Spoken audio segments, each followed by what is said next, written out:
Okay, sweet boy, go now on your journey. I hope it's as good as the trips you dreamed about, because finally, my sweet boy, finally, you're free. I will love you and I will miss you every single day for the rest of my life. But you're right here. I know you're right here. I just have to teach myself how to feel you in a different way. And Hirsch, there's one last thing I need you to do for us. Now I need you to help us stay strong. And I need you to help us survive. Do you want the truth? Are you tired of being so confused? You feel like you're more f***ed up than the lies on the evening news? Well, just step right in. We can talk about it all as friends. And if you want, Matthew Spear, host of the Don't Unfriend Me show. That is the Don't Unfriend Me band, Still Point. Please do me a favor and stop by iTunes or Spotify and give them a listen. Mother of Hirsch Poland, one of the American hostages taken by Hamas terrorists. 6 hostages are dead, executed, shot in the back of the head. I want people to understand, and I'm going to say it again, not to create drama or to try to create a visceral reaction, but I want you to imagine being on your knees 330 days, having photographs taken of people in green masks and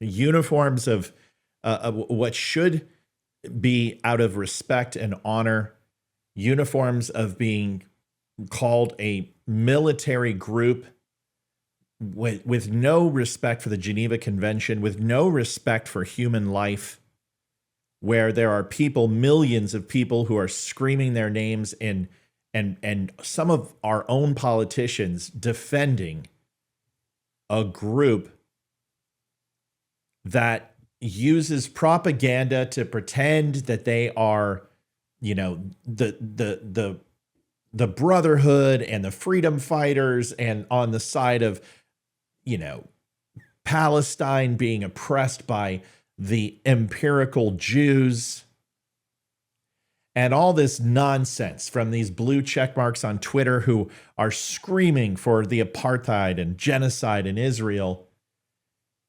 And these people send videos of them hugging hostages and, you know, giving children ice cream. These same bastards had 6 people get on their knees and were such a level of cowardice that they put rounds in the back of their heads. And this is what America has come to.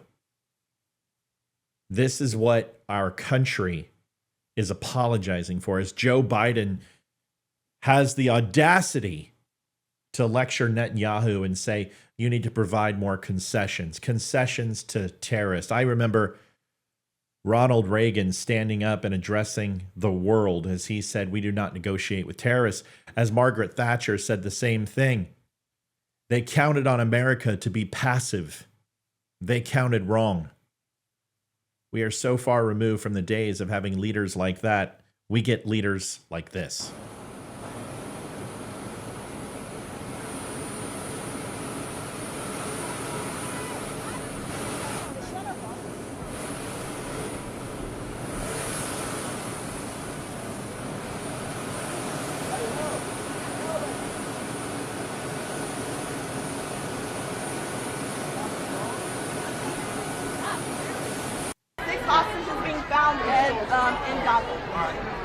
Thanks, everybody.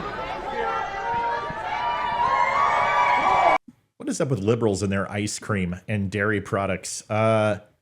Tim Walz. First, Kamala Harris pretends she's on the phone and, you know, tucks her headpiece and the Apple AirPods that are noise canceling into her ear to somewhat hear better, and pretend that she's on the phone, just so everyone understands that she's ducking questions today, as always, because why would you expect her to answer when an Israeli American is dead. Tim Walz sucking down his probably vanilla shake, because you don't get any more vanilla than Tim Walz, as he goes ahead and ducks questions. As soon as it gets tough, these people are feckless. There should at least be a conversation that takes place, an emotional one, I would appreciate. Even getting up there and ranting and possibly losing a few votes, but this is what it's all about. You can't lose the Jews, you can't lose the Arabs, so therefore you just don't say anything at all. There was a time that there would have been a stark warning from Biden, from Harris, from Walz, no matter who it was, saying that this will not stand, this will not pass, that there will be retribution, that there will be reciprocity for these actions, and nobody kills American citizens. But nothing. What do we get? We get Joe Biden 2 weeks on a vacation, 2 weeks, goes to California, and then flies to the other end of the country and goes to Rehoboth and takes another week off. Tim Walz sucking down vanilla shakes, Kamala Harris pretending she doesn't hear. It's all so contrived. It's all so annoying. Listen to it again. What's your reaction to the 6 hostages being found in Gaza? Thanks, everybody. It's interesting that he didn't have to be told by anyone that the interview was over. The moment he heard 6 hostages, he stopped, turned around, walked away. It's over.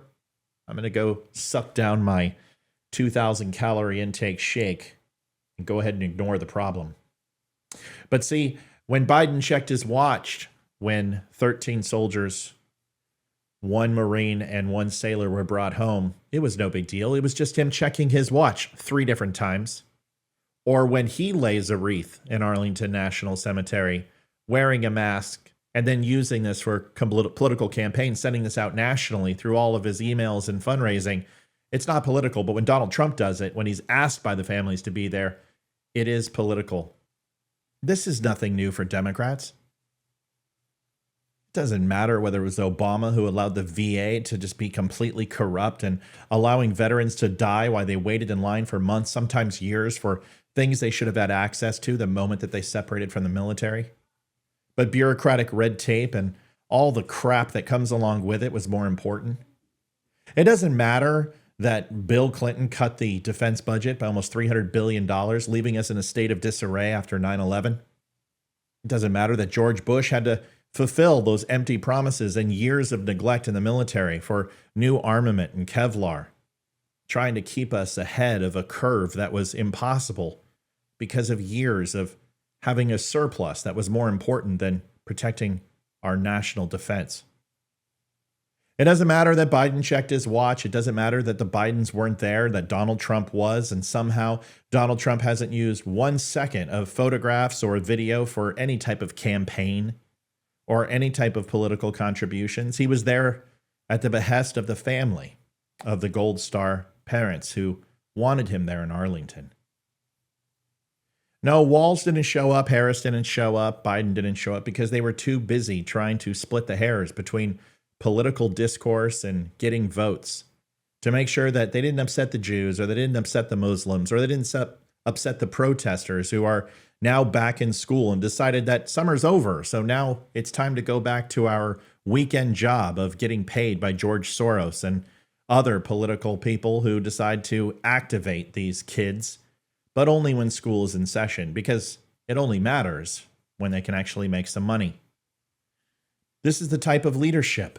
Kamala Harris stands up there and says joy and change, but change from what? How can you expect to change when all you're doing is putting some window dressing and some new outfits and having somebody that pees sitting down versus standing up or in a diaper is going to go ahead and change the outcome? It's going to somehow repair our savings or our credit line or make groceries cheaper, when in the history of the world, prices never go down. They only go up. And they have never went up this far as in Biden's administration. And all we're going to get is an extension under Harris. We have to start asking the tough questions. Why were Americans left to die and rot for 330 days? Why are we conceding with terrorists? Why are we offering anything other than the utmost vengeance and reciprocity for dead Americans? I can't answer these questions. All I know is that we have definitely went astray from American values, the days of Reagan and Thatcher. And now we are here with the days of feckless and I'm too scared to go to war. So I'm going to go ahead and run for office instead. Somehow seems fortuitous. Folks, my name is Matthew Spear. I'm the host of Don't Unfriend Me. If you like what you heard, you like what you saw, please stop by tonight at 7 o'clock. We'll be live. Myself and Olivia will be on. We cannot wait to see you. Also, stop by thedumbshow.com and maybe pick up a shirt or a hat or something else. Good to have you here. We'll see you next time. Adjusting transmitter output. This is the Don't Unfriend Me show with your hosts, Matt, Leroy, Amy, and Olivia. Geopolitics, military analysis, and election coverage. Coming to you live on all major social media channels at The Dumb Show. Honest, direct, unfiltered. We can agree, we can disagree. Just don't unfriend me.